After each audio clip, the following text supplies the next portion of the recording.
Hello जी, अस्सलाम वालेकुम। Welcome back to the brand new episode. We welcome you all in our new vlog. आज का vlog में हम आपको करते हैं खुशामदीद। आपका बहुत शुक्रिया हमें थोड़ा बहुत सपोर्ट करने का।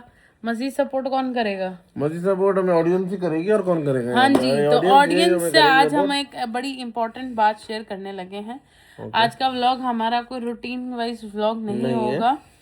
आज हम आपको एक इदारे के बारे में आपसे अपना एक्सपीरियंस शेयर कर रहे हैं, जो कि उस एक्सपीरियंस को गुजारे हुए हमें हो गए हैं तकरीबन 6-7-8 महीने। ओके, आप बताएं, स्टार्ट करें जी। तो एक इदारे का नाम हम लेना चाहेंगे। इदारा है द आगा खान हॉस्पिटल, जो कि नेशनल स्टेडियम के पास है और बड़ा हॉस्पिटल है कराची का। तो इस इदारे में दरअसल इतनी गफलत है कि हम आपको ये बताना चाहते हैं कि डिलीवरी का केस था। डिलीवरी पहले तो मैं डॉक्टर ये कहूंगी, सॉरी आपको आप बोल इंटरप्ट कर दिया मैंने, सॉरी। मैं आपसे पहले तो ये कहूंगी कि आगा खान हॉस्पिटल में जहाँ तक अभी मैंने देखा, वहाँ पे बड़े बड़े सेलिब्रिटीज की डिलीवरी हो रही हैं, बड़े बड़े लोग वहाँ जाते हैं। एक डॉक्टर्स बुरे नहीं है वहाँ, बट हॉस्पिटल बहुत बुरा है। होता ये है कि हमारी एक डॉक्टर हैं जो कि बहुत अच्छी डॉक्टर थी, अच्छी कह सकते हैं, क्योंकि डॉक्टर का इसमें कोई कसूर नहीं था। आपके हॉस्पिटल अगर अच्छा हो तो वो डॉक्टर चूज भी अच्छा ही करते हैं अपने लिए। हमने वहाँ पे डिलीवरी का केस करवाया, डिलीवरी हमारी वहाँ हुई, हमें एडमिट किया, सब कुछ था ठीक है। हमारे डिलीवरी में थोड़ी कॉम्प्लिकेशंस थी, हम वो मानते हैं कि हमारे बेबी में भी मसला था, ये भी हम मानते हैं, लेकिन इतना क्रिटिकल नहीं था। वो इतना क्रिटिकल भी नहीं था कि उसको डिलीवर होते ही उसकी डेथ हो जाती। इतना क्रिटिकल नहीं था, ठीक है। हम समझते हैं वो इनकम्प्लीट था, उसके लम्स प्रॉपर नहीं बने थे, ये हम सब समझते हैं। लेकिन आप ये बताएं कि कौन से डिलीवरी रूम में या ओटी में ऐसा होता है कि एनेस्थीसिया देने के 15 मिनट के बाद आपको स्पाइनल में एनेस्थीसिया लगता है। आपकी जो पहले तो हमारे जो होते हैं एनेस्थेटिक जो होती हैं वहाँ की, जो कि बहुत ही एक्सपीरियंस होते हैं, वो आते हैं। पहले तो उनके कोई टेक्नीशियंस होते हैं, उन्होंने मुझे रूम में लेकर गए, रूम में ले जाके उन्होंने मुझे कैनोला लगाने की कोशिश की, क्योंकि कैनोला उनसे प्रिक नहीं हो रहा था। अब बताओ, आगा खान हॉस्पिटल में एक कैनोला जैसी छोटी सी चीज वो प्रिक की नहीं हो रही थी। ओहो, क्या आप नहीं थे क्या? तो ये प्रिक नहीं तो हो रही थी, प्रिक नहीं हो रही थी। उन्होंने मेरे हाथ दोनों छन्नी कर दिए, कभी एक वेन में लगाया, कभी दूसरे वेन में लगाया, कभी तीसरे वेन में लगाया, उनसे वो प्रिक नहीं हो रहा था।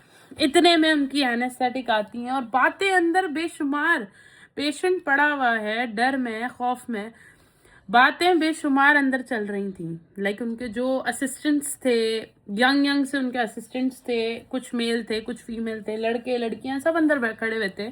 होता है हर ओटी में, मेल फीमेल असिस्टेंट्स भी होते हैं, उनके आई थिंक हेल्पर्स भी होते हैं।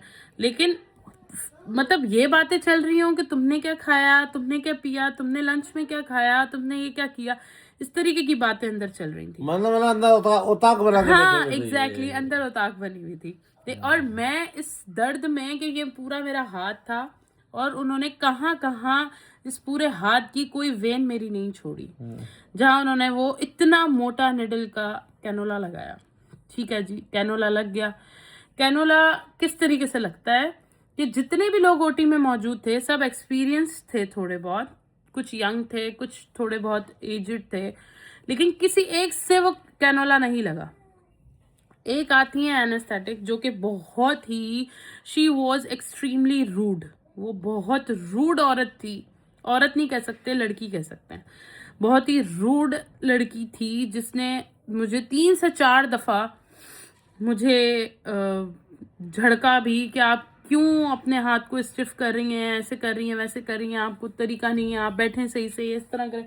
मतलब really, is this a way to talk with the patient? ऐसे बात करते हैं कोई अपने पेशेंट से? जो एक डेड बेड पे बैठी हुई बंदी है, उसका डिलीवरी टाइम है, वो वैसे ही बहुत परेशान है, जिसपे उसका बेबी ठीक नहीं है, वो कॉम्प्लिकेशंस हैं, बेबी पता नहीं होगा सही नहीं होगा, एक 10 चीज़ों से गो थ्रू कर रही हूँ मैं।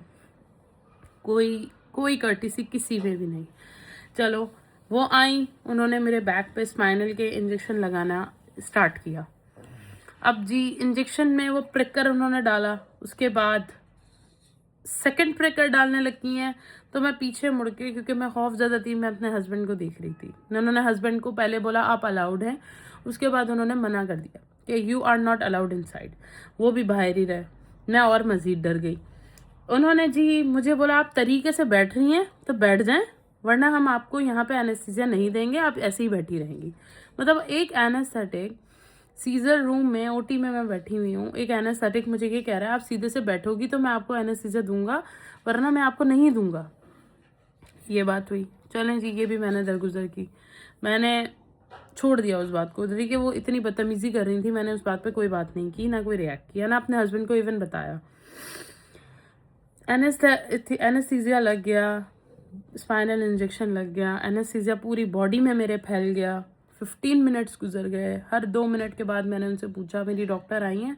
उन्होंने कहा जी अभी नहीं आई।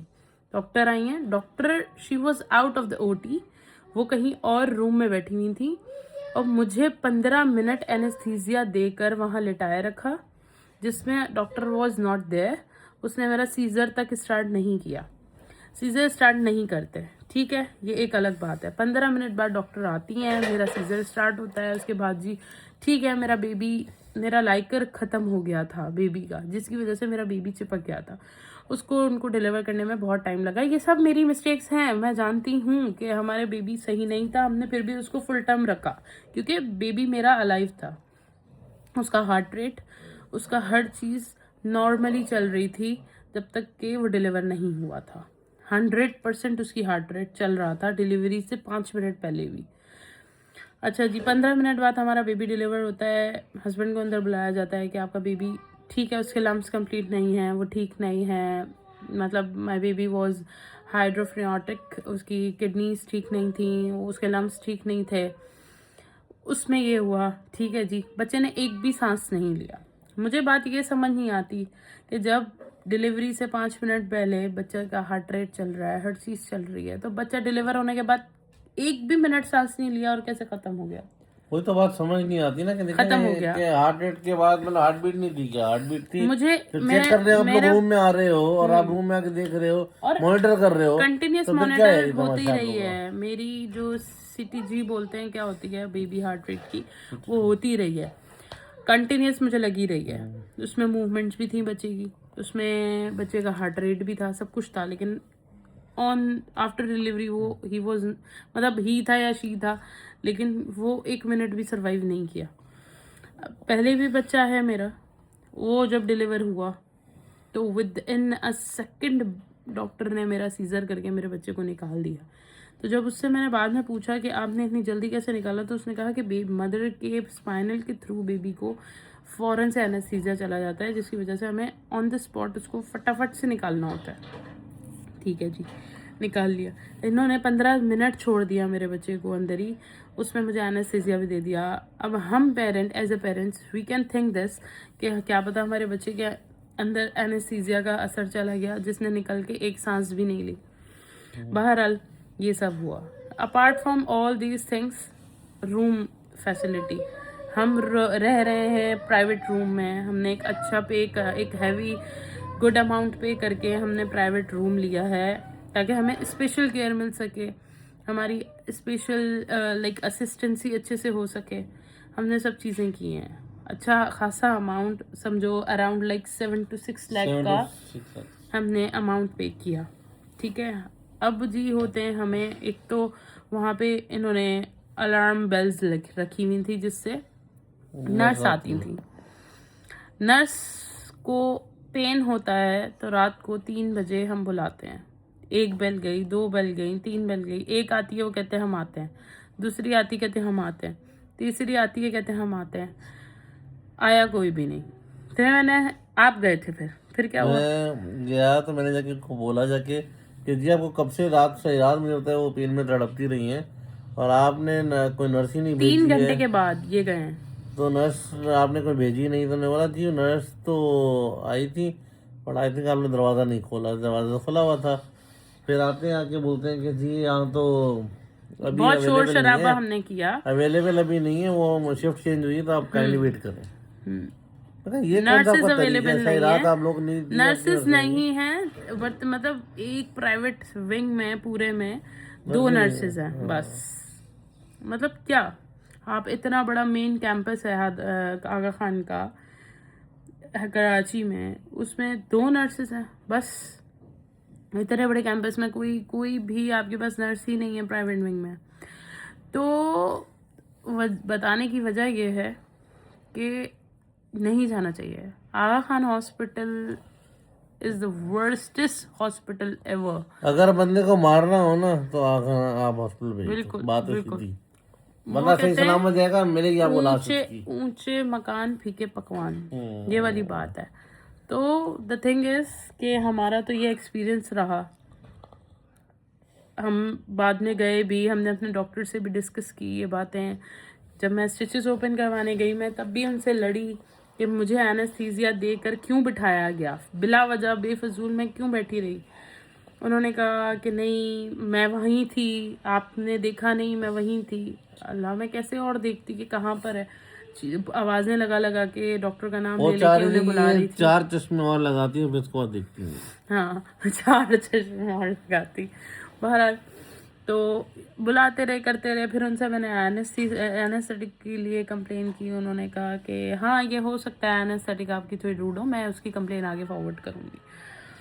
तो भाई दुश्मन भी आगा खान हॉस्पिटल कम से कम ना जाए, जाना है तो साउथ सिटी में जाएं। एक और हॉस्पिटल था जो हमने विजिट किया था, वो भी अच्छा था, जो कि बहुत ही रीजनेबल, लो इन रेट्स, और जहाँ पे हमारी वो सेलिब्रिटी ने भी हमें रिकमेंड किया था यार, जो पीसीएचएस में था, क्या नाम था उसका, पीसीएचएस में है तारिक रोड पे, अच्छा सा नाम है, मैं वो ज़रूर शेयर करूँगी। वो एक हमारी सेलिब्रिटी हैं, नाम उस लड़की का भी मैं भूल गई हूँ, ड्रामा आर्टिस्ट है, उसने शेयर किया था कि मैं अपने बच्चे वहाँ डिलीवर करवाती हूँ। जब हम वहाँ गए तो वो बस कहते हैं ना, शोर शराब में नहीं जाना चाहिए इंसान को, चमक धमक के पीछे नहीं जाना चाहिए इंसान को कभी कहीं। ऐसे वैसे हॉस्पिटल में भी वो ऐसा वैसा नहीं था, लेकिन बस वो यही है ना कि बड़े बड़े हों, लेविश हों, तो हम लोग अट्रैक्ट होते हैं लोगों से। साउथ सिटी जैसे, आगा खान जैसे, South City is much better than Aga Khan, हम ये कह सकते टू हैं। Much expensive, not more than Aga Khan. हाँ नॉट मोर देन। हमने आगा खान में 7 से 7.5 लाख रुपए पे किया, जबकि वहाँ हमारा काम 5 लाख में हो जाता। 5 लाख में हमारा साउथ सिटी में हो रहा था, बट वो भी बेबी के अलाइव होने के कंडीशन में। यहाँ पे बेबी अलाइव भी नहीं था, फिर भी 7 लाख रुपए की। और हमने बोला कि हमारे बेबी को निक्कू में रखा जाए, लेकिन बेबी ने 1 मिनट भी सांस ही नहीं ली। बहरहाल वो तो एक अलग सीन था, लेकिन कहने का मकसद ये है कि नहीं जाना चाहिए। हम रिकमेंड आपको नहीं करेंगे आगा खान आप जाएं, तो काइंडली बस ये रिव्यू आपको देना था हमने इसके आगा खान के बारे में, ताकि कुछ लोग का अवेयरनेस हो और लोग ना जाएं। तो ये कि आप इस पे गौर करेगा और आप भी ये थी experience नहीं हमारी करें तो बेहतर है। कहानी, हमारी जुबानी, जो कि हमने एक्सपीरियंस किया। हमारा एक बहुत बड़ा लॉस हुआ, जिसको हम सारी ज़िंदगी भी रिकवर तो नहीं कर सकते, क्योंकि एक बहुत बड़ा लॉस था और ये होना था। चलें ठीक है, हमें डॉक्टर्स ने बताया हुआ था कि ये चीज़ हो सकती है, लेकिन जो डॉक्टर्स का रवैया और जो एक्सपीरियंस हमने वहाँ पे गेन किया, वो बिल्कुल भी अच्छी चीज़ नहीं थी। तो उसी के साथ हम करते हैं अपनी इस वीडियो को यहीं पे एंड। मिलते हैं आपसे नेक्स्ट व्लॉग में, व्लॉग में ही मिलेंगे। ये सिर्फ एक छोटी सी एक्सपीरियंस था जो मुझे शेयर करना था, ताकि मज़ीद लोग अवेयर हो जाएं इस चीज़ से। उसके लिए मिलते हैं बाद में। Bye bye.